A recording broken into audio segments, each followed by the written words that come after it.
Hi, I'm Simi Pasha and you're with Good News Today. Over the next half an hour, we'll bring you positive stories of courage and hope. Stories that don't necessarily make headlines but showcase the triumph of the human spirit.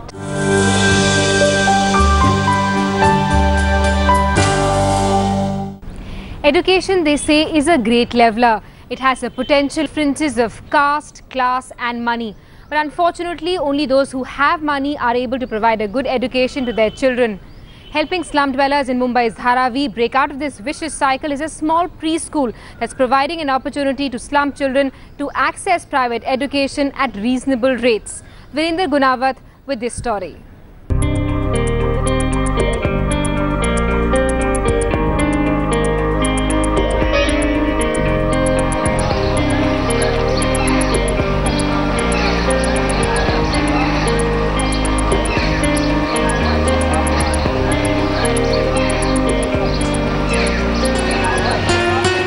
This is Dharavi, Asia's largest slum. It is home to more than 1 million people and lies on prime property right in the middle of Mumbai's financial hub. Many are second-generation residents whose parents moved in years ago. Today's Dharavi bears no resemblance to the fishing village it once was. A city within a city, it is one unending stretch of narrow, dirty lanes, open sewers and cramped huts. Crippled by extreme poverty and weak infrastructure, one of the community's greatest challenges is education.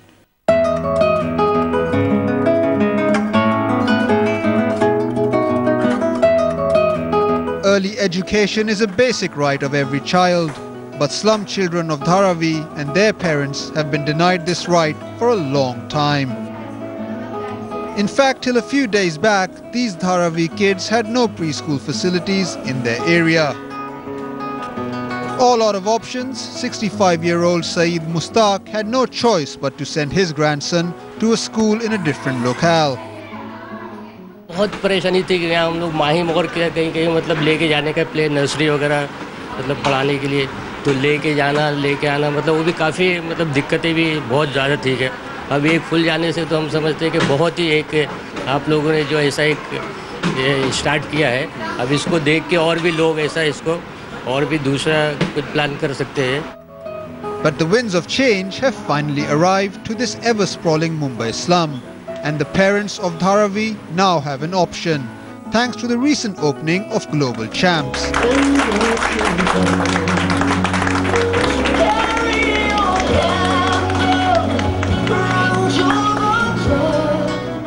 A new preschool center catering to the educational needs of the poor. An international curriculum, well-researched, made by very well-known, renowned people, affordable fees and a good environment. And a good environment where education is imparted by trained teachers. Compared to other preschool centers in Mumbai, Global Champs in Dharavi has kept its admission costs relatively low.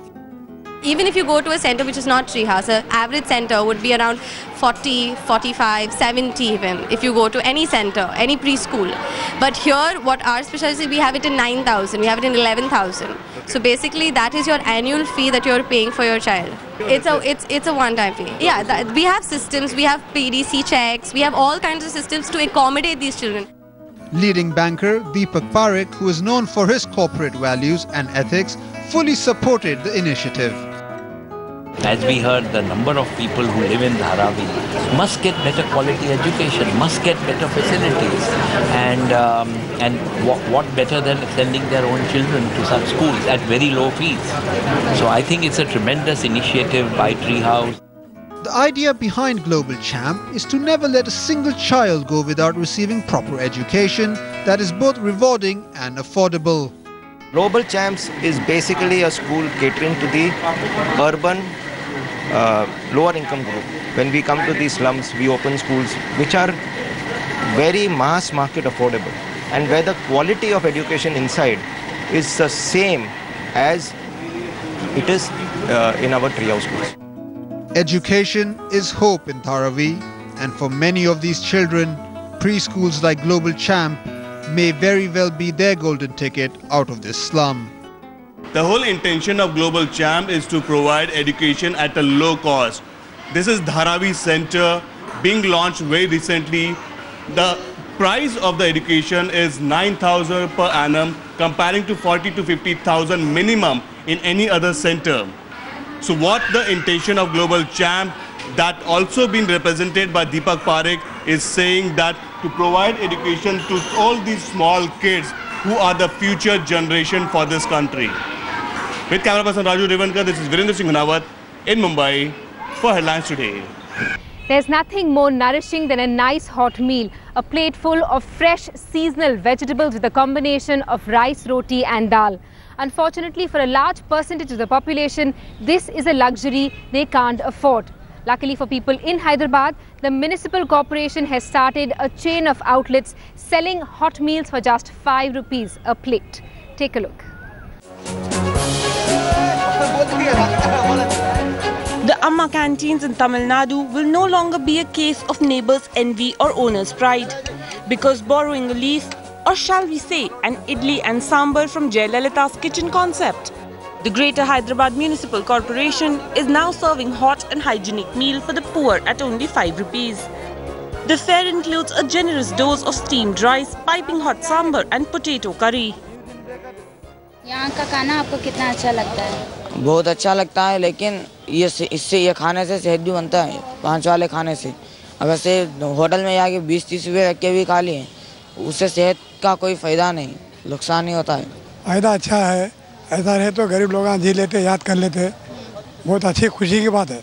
This food is specially prepared by the Akshaya Patra Foundation, known for its midday meal scheme for government school children in Bangalore. Now this plate costs 5 rupees and every center of theirs sees at least 300 people benefiting from this.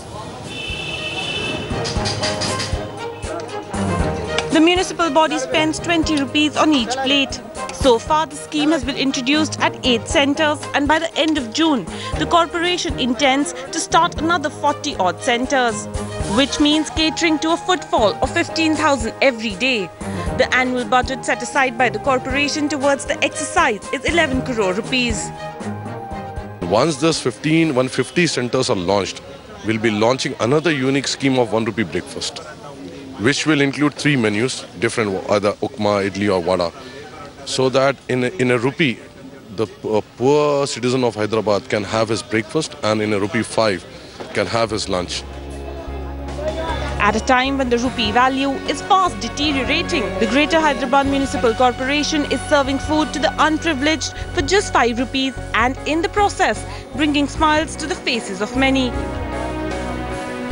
With Pratibha Raman, Karishma Singh for Headlines Today. We spend hours chatting with friends on WhatsApp and exchanging photographs with loved ones. But did you ever think that this mobile app could actually save your life? Not really, right? Neither did Priyank, till one day he found himself stranded on a trek after falling off a height of 300 feet. Rohini Swami with this story.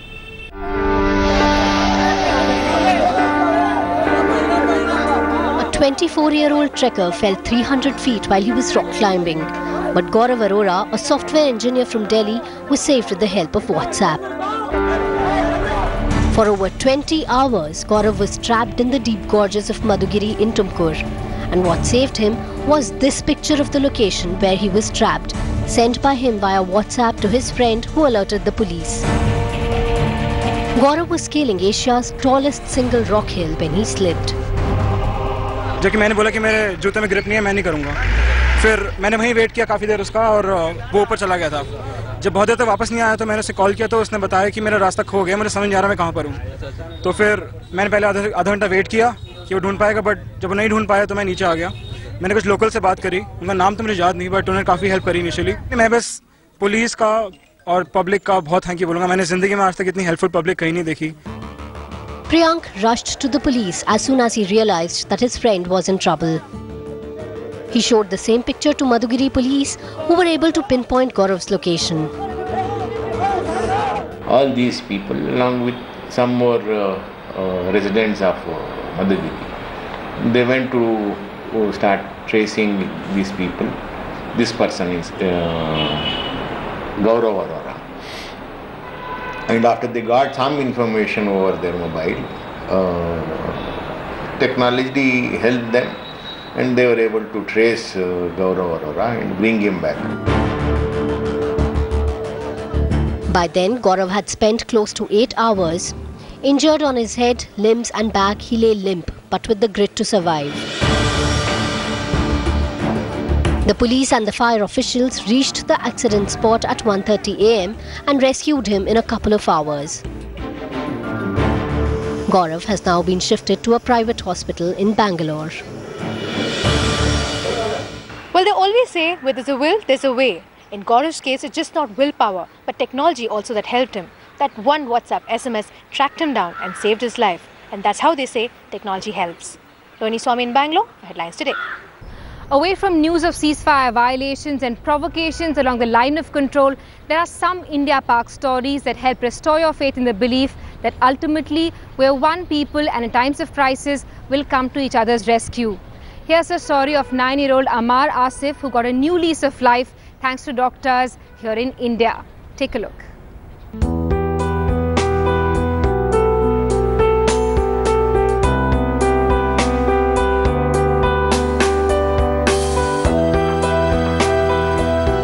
For 9-year-old Pakistani boy Amar Asif, even a short walk to the next room used to be a painful ordeal.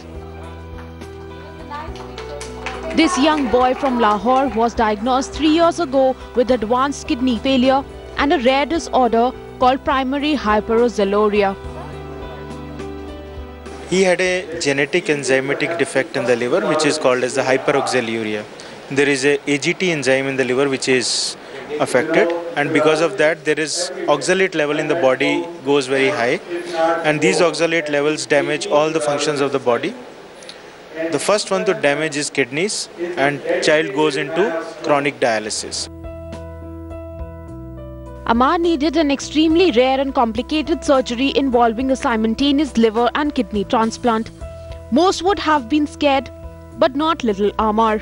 He has been a real trooper about the whole experience. Pen तो नहीं होने दी थी, वो drips देते थे और बहुत अच्छा ऑपरेशन किया, पेन नहीं होने दी. It also wasn't any easy for Amar's mother Uneza, who made the trip from Pakistan to India all by herself in search for a cure for her son's fatal illness when doctors in Lahore could not help her.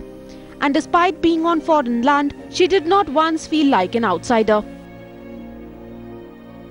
एक दिन भी ऐसा नहीं लगा कि हम किसी नई जगह पे हैं. सब लोग वैसे ही हैं जैसे पाकिस्तान में. और मेरे घर से कोई भी औरत नहीं आई हमारे साथ. मैं अकेली आई हूँ. मेरे फादर हैं, कोई फैमिली मेम्बर नहीं है, लेकिन मुझे एक दिन भी अपनी फैमिली की कमी महसूस नहीं हुई. यहाँ इतने अच्छे डॉक्टर्स और इतना अच्छा स्टाफ है कि उन्होंने फील नहीं होने दिया कि हम घर से दूर हैं. After a successful 18-hour operation in April at Noida's Fortis Hospital, Amar has finally been discharged. Luckily and gracefully, because of technical skills and the expertise of the team, this child didn't develop any technical complications, although he developed certain infectious complications which were managed accordingly, and the child is being discharged in a very healthy state. It is safe to say Amar's family is relieved. As for Amar, well, the little man has some pretty high aspirations. मैं scientist बनना चाहता हूँ जो कोई ऐसी medicine निकाले जिससे transplant ही ना करना पड़े. Amar will have to be on medication for life, but that does not bother him. Surviving a real fatal disease and a complicated surgery is in itself a huge personal milestone for him. With Sugandha Raj, Bureau Report, Headlines Today. And now for some good news from the world of science and technology. Scientists in Finland have developed a camera that could help detect early stages of skin cancer invisible to the naked eye. Early clinical testing of this hyperspectral camera has proved promising results and would help save many lives. Let's have a look.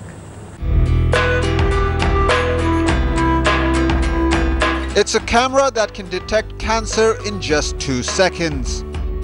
Yes, it might sound hard to believe, but that is exactly what a team of Finnish scientists have invented.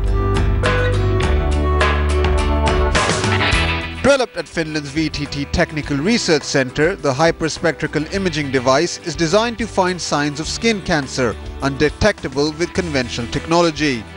According to the team, the new camera can detect the borders of skin cancer tumors, which are often difficult to detect with the naked eye. Surrounding this lesion there can be more lesions, like subclinical lesions, and that's what we want to do with hyperspectral imaging. We want to see all the subclinical lesions, so we can now see them before the treatment, and then after the treatment we image the whole area again to see if there's some lesions left. And this is how the groundbreaking camera works.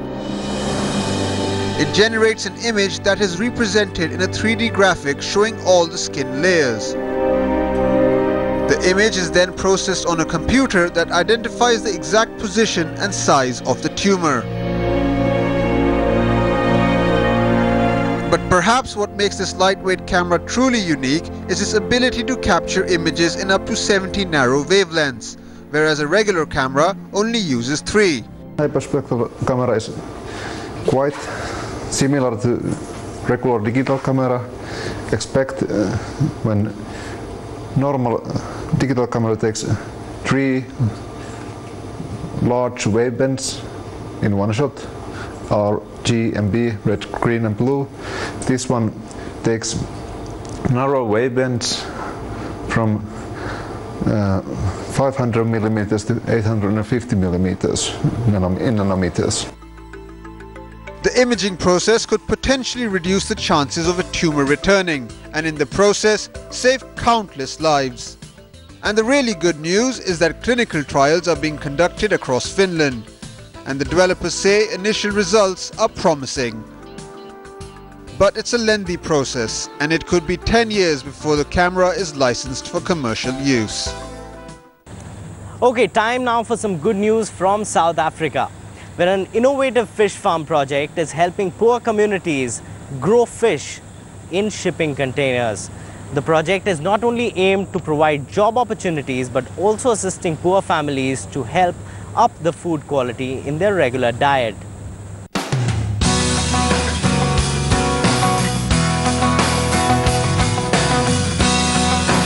It's an outdoor lover's dream with its sweeping beaches, outstanding displays of wildlife and flora and natural wonders.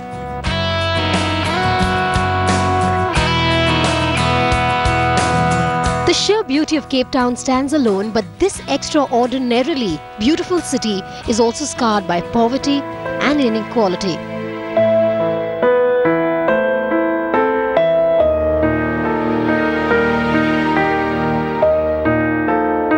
Reputed to be the largest and fastest growing urban towns in South Africa, Khayelitsha of Cape Town is a deprived and cramped area of more than 700,000 people. Crime and unemployment rates are high and life is often difficult.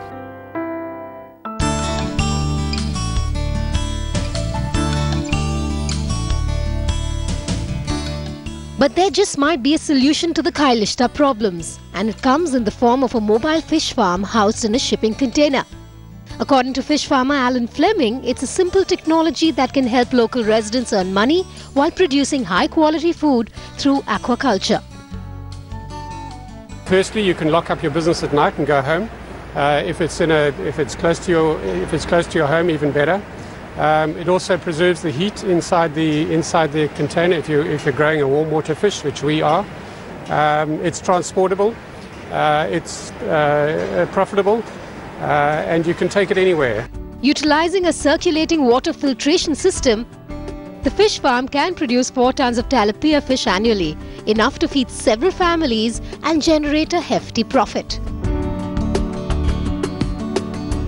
Fleming says his dream was to get small-scale agriculture into the heart of cities where the majority of people live, and with the fish farms, he's achieving that goal. You know, with the knowledge that every day 5 million people in South Africa get up in the morning with nothing to do and nowhere to go, and no hope. So for me it's a time bomb waiting to explode, and my effort towards solving that problem is to get people into the aquaculture business, but offer them a small business opportunity, not develop a huge aquaculture fish farm. Fleming now hopes to start producing mobile fish farms on a commercial basis for other communities, not just in South Africa, but wherever jobs and quality food are needed. South Korean researchers have developed the world's fastest two-legged robo inspired by a dinosaur. Raptor Robo, as it's known, will be used for search and rescue in areas inaccessible to human beings. Let's have a look.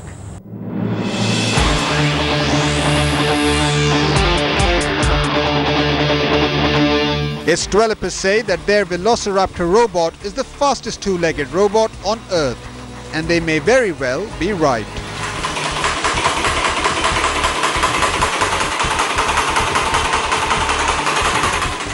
Modelled on the fast-running Predator of more than 70 million years ago, the robot can run as fast as 46 kilometers per hour.